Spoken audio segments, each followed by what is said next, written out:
Continuing on in section 3.4, here my variable is being subtracted by 5. We get rid of subtraction by adding because that's how I get to 0. If I change one side, I have to change both. So anything plus its opposite, negative 5 plus 5 gives me 0. 1 plus 5 gives me 6. I did not change my variable, and I did not change my inequality. Now we're going to graph it. 6 is my boundary point, so I put that with a circle. That circle splits my graph into two pieces.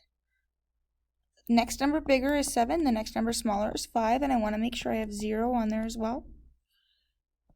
I don't have a little equal to line, so I leave my circle open. I want my values to be less than 6, like 5, for example.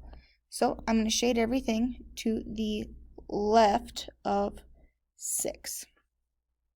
To check here, I have 6 minus 5, which is 1, equals 1.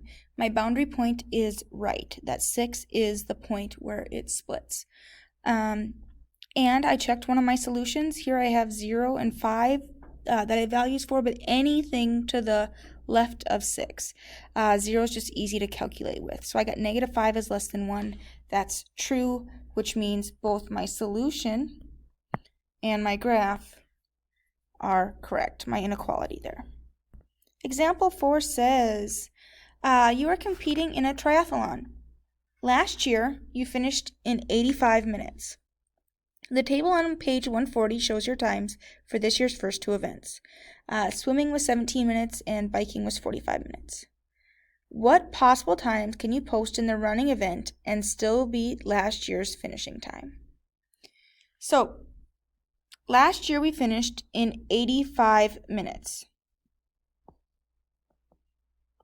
And that was for all three events, swimming and biking and running. So, we are going to want to compare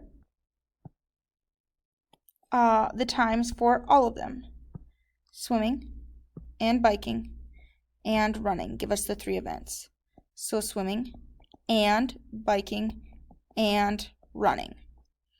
And we want to beat last year's time, which means we want our time to be less than last year's, because we're running a race, a triathlon.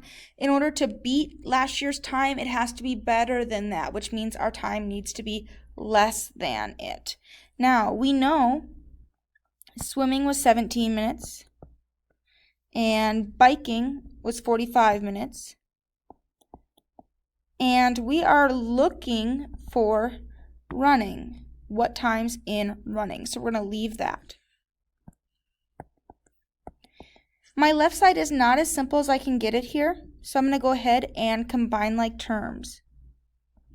17 plus 45 gives me 62.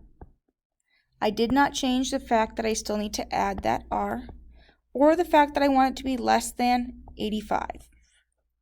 Now, to get my variable by itself, my 62 is positive. It's being added by 62. I get rid of that by subtracting. And if I change one side, I have got to change both. Here, I get r is less than 23 minutes. So as long as the running part of the triathlon is less than 23 minutes, the time will be better than last year's. And that is all I have for section 3.4.